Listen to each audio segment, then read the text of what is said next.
Hello दोस्तों, कैसे हैं आप सब लोग। IAS Hindi notes YouTube channel पे आपका स्वागत है। आज से हम छत्तीसगढ़ PSC को टारगेट रखते हुए राष्ट्रीय एवं अंतर्राष्ट्रीय करंट अफेयर 2022 की MCQ श्रृंखला लेकर आए हैं। ये इसका पार्ट 2 है। यदि आपने इसका पार्ट 1 नहीं देखा है तो जाइए हमारे चैनल पर विजिट कीजिए और पहले पार्ट 1 देखिए।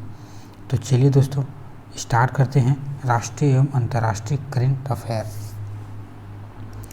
तो हमारा पहला क्वेश्चन है दोस्तों, उत्तर प्रदेश के पर्यटक विभाग के किस शहर में दीपावली की पूर्व संध्या 23 अक्टूबर 2022 पर दीपोत्सव के दौरान प्रधानमंत्री श्री नरेंद्र मोदी की मौजूदगी में 15.76 लाख के दिए जलाकर Guinness Book of World Record दर्ज कराए।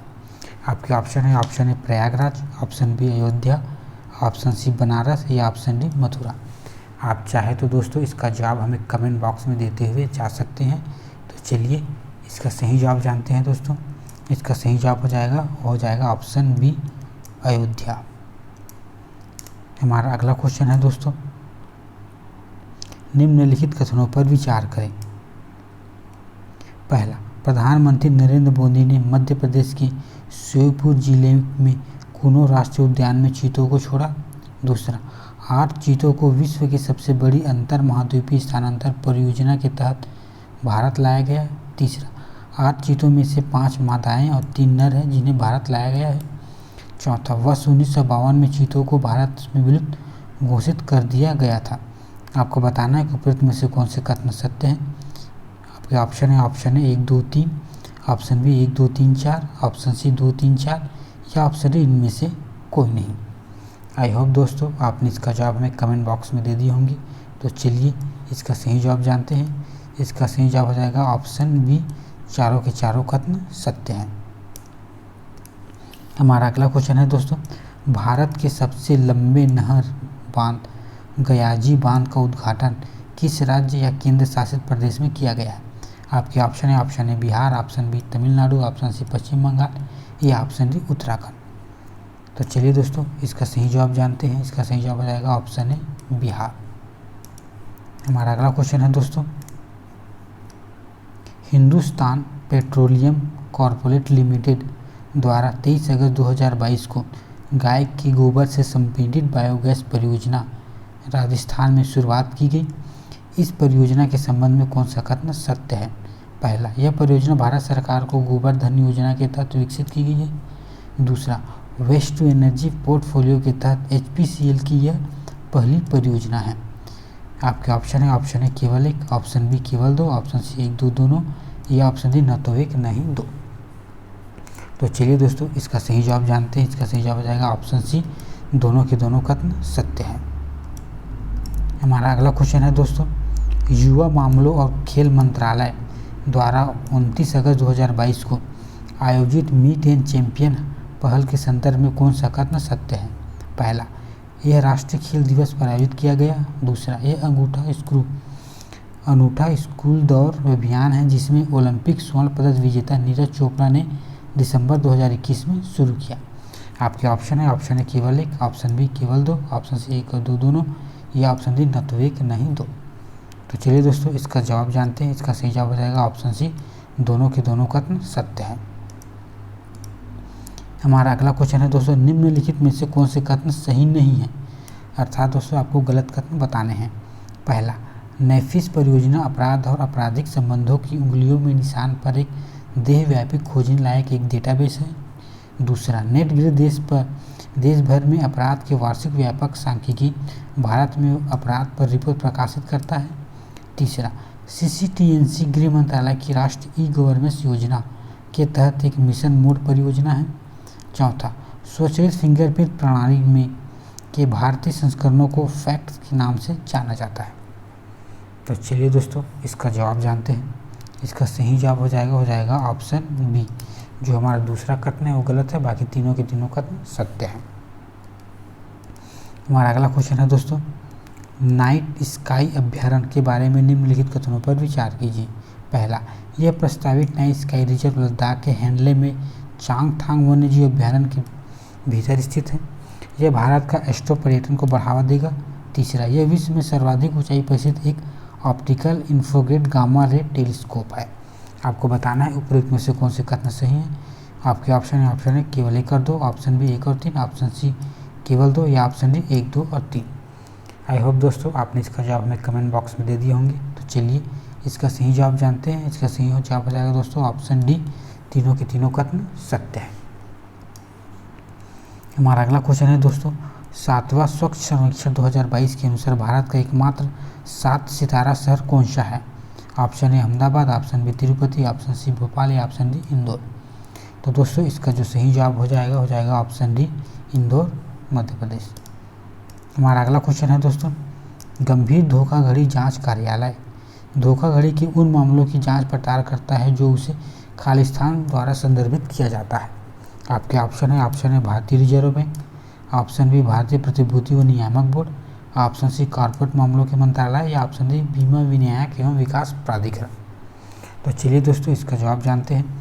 इसका सही जवाब हो जाएगा ऑप्शन सी कॉर्पोरेट मामलों के मंत्रालय। हमारा अगला क्वेश्चन है दोस्तों, मिथिला मखाना के संदर्भ में निम्नलिखित कथनों पर विचार कीजिए। पहला, अभी हाल ही में मिथिला मखाना को भौगोलिक संकेतक टैग प्रदान किया गया है। मिथिला मखाना अथवा मखान बिहार के मिथिला अंचल एवं नेपाल में पानी में उगाया जाने वाला एक दाना है। आपको बताना है उपरोक्त में से कौन से कथन सत्य है। आपके ऑप्शन है केवल 1, ऑप्शन बी केवल 2, ऑप्शन सी 1 और 2 दोनों या ऑप्शन डी न तो 1 न ही 2। तो चलिए दोस्तों इसका सही जवाब जानते हैं। इसका सही जवाब हो जाएगा ऑप्शन सी, जो हमारे दोनों के दोनों कथन सत्य है। हमारा अगला क्वेश्चन है दोस्तों, हाल ही में अक्टूबर 2022 में 2 समुद्र तटों को स्वच्छ समुद्री तट ब्लू फ्लैग बीच का दर्जा दिया गया। अब भारत में ब्लू फ्लैग बीचों की संख्या 12 हो गई है। तो वे 2 नए ब्लू फ्लैग कहाँ स्थित है। आपके option A Andaman, option B Nicobar, option C Lakshadweep या ऑप्शन डी गोवा। तो चलिए दोस्तों इसका सही जवाब जानते हैं। इसका सही जवाब हो जाएगा ऑप्शन सी लक्षद्वीप। हमारा अगला क्वेश्चन है दोस्तों, तरल नैनो यूरिया के संदर्भ में निम्नलिखित कथनों में से कौन से कथन सही है। पहला, भारत नैनो यूरिया का व्यावसायिक उत्पाद करने वाला विश्व का पहला राष्ट्र बना। दूसरा, तरल नैनो का ड्रोन में छिड़काव सफलतापूर्वक परीक्षण गुजरात के भावनगर में 1 अक्टूबर 2021 को किया गया। तीसरा, इफ्को नैनो तरल यूरिया विकसित करने वाली कंपनी है।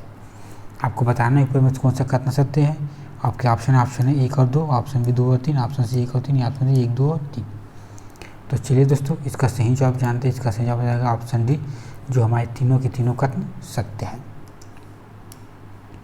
हमारा अगला क्वेश्चन है दोस्तों, जम्मू कश्मीर में राज्यसभा के लिए नामित होने वाले पहले गुर्जर मुस्लिम समुदाय के नेता बने। आपके ऑप्शन है Vijay Hegde, option B V Vijendra Gauru, option C Ghulam Ali Khatana या ऑप्शन सी इलैया राजा। तो चलिए दोस्तों इसका सही जवाब जानते हैं। इसका सही जवाब हो जाएगा ऑप्शन सी गुलाम अली खटाना। हमारा अगला क्वेश्चन है दोस्तों, विश्व का सबसे ऊंचा सिंगल आर्क रेलवे ब्रिज किस नदी पर बनाया गया है। आपके ऑप्शन है रावी नदी, ऑप्शन बी चिनाब नदी, ऑप्शन सी साबरमती नदी या ऑप्शन डी सतलज नदी।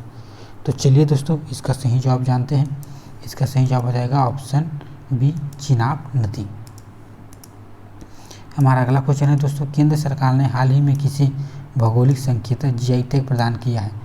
आपके ऑप्शन है बन्नम पल्लेयाम, ऑप्शन बी मिथिया मखाना, ऑप्शन सी सेलम फैब्रिक या ऑप्शन डी अर्नमुल्ला कंदानी। आई होप दोस्तों आपने इसका जवाब में कमेंट बॉक्स में दे दिए होंगे। तो चलिए इसका सही जवाब जानते हैं।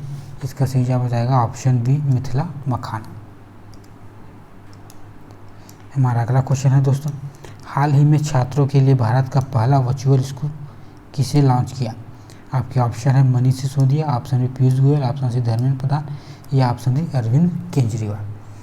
तो चलिए दोस्तों इसका सही जवाब जानते हैं। इसका जो सही जवाब हो जाएगा ऑप्शन डी अरविंद केजरीवाल। हमारा अगला क्वेश्चन है दोस्तों, किस भारतीय कंपनी ने गुजरात में भारत का पहला और दुनिया का सबसे बड़ा कार्बन फाइबर प्लांट बनाने की घोषणा की है। आपके ऑप्शन है रिलायंस इंडस्ट्री, ऑप्शन बी टाटा समूह, ऑप्शन सी अडानी समूह या ऑप्शन डी बिरला समूह। तो चलिए दोस्तों इसका सही जवाब जानते हैं। इसका सही जवाब हो जाएगा ऑप्शन ए रिलायंस इंडस्ट्री। हमारा अगला क्वेश्चन है दोस्तों, आज़ादी की 75वीं वर्षगांठ के लिए आधिकारिक समारोह आज़ादी का अमृत महोत्सव किस तारीख को शुरू किया गया। आपके ऑप्शन है दोस्तों, ऑप्शन ए 12 मार्च 2020, ऑप्शन बी 23 मार्च 2021, ऑप्शन सी 14 अप्रैल 2020 या ऑप्शन डी 12 मार्च 2021। तो चलिए दोस्तों इसका सही जवाब जानते हैं। इसका सही जवाब हो जाएगा ऑप्शन डी 12 मार्च 2021। हमारा अगला क्वेश्चन है दोस्तों, गिरफ्तार नशीले पदार्थों के अपराधियों का भारत के पहले पोर्टल का नाम क्या है जिसे हाल ही में चालू किया गया? आपके ऑप्शन है, ऑप्शन ए दान, ऑप्शन बी निदान, ऑप्शन सी अनुदान या ऑप्शन डी रोग निदान। तो चलिए दोस्तों इसका सही जवाब जानते हैं। इसका सही जवाब हो जाएगा ऑप्शन बी निदान। हमारा अगला क्वेश्चन है दोस्तों, भारत की अमूर्त सांस्कृतिक विरासत को बढ़ावा देने के लिए और उसकी रक्षा करने के लिए किस कंपनी ने यूनेस्को के साथ साझेदारी की है? आपके ऑप्शन है, option A Reliance, option B Royal Enfield, option C Ford और option D Mahindra. I hope दोस्तों आपने इसका जवाब में कमेंट बॉक्स में दे दिए होंगे। तो चलिए इसका सही जवाब जानते हैं। इसका सही जवाब हो जाएगा ऑप्शन बी रॉयल एनफील्ड।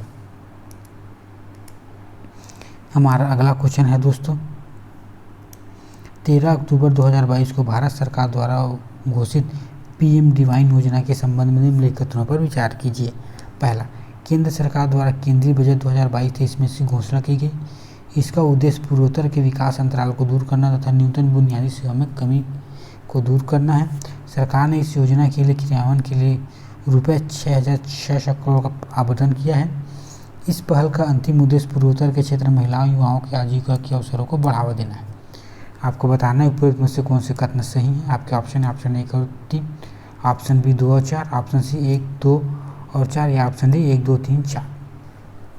तो चलिए दोस्तों इसका जवाब जानते हैं। इसका जवाब हो जाएगा ऑप्शन डी, जो चारों के चारों कथन सत्य है।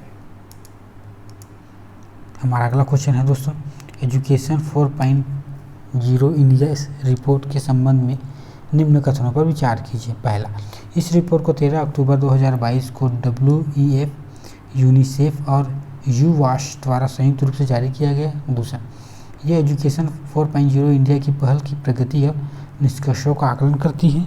तीसरा, यह रिपोर्ट भारत में शिक्षा के क्षेत्र में सीखने के परिणामों में सुधार और असमानताओं को कम करने के लिए औद्योगिक क्रांति 4.0 के उपयोग पर केंद्रित है। आपको बताना है उपयुक्त में से कौन से कथन सही हैं। आपके ऑप्शन है केवल 2, ऑप्शन बी 1, 2, ऑप्शन सी 2 और 3 या ऑप्शन डी 1, 2 और 3। तो चलिए दोस्तों इसका सही जवाब जानते हैं। इसका सही जवाब हो जाएगा ऑप्शन डी, जो हमारे तीनों के तीनों कथन सत्य है। हमारा अगला क्वेश्चन है दोस्तों, भारत के मुख्य चुनाव आयुक्त राजीव कुमार ने 5 अक्टूबर 2022 को रेडियो श्रृंखला मतदाता जंक्शन का शुभारंभ किया, जिसका उद्देश्य निम्नलिखित से क्या था?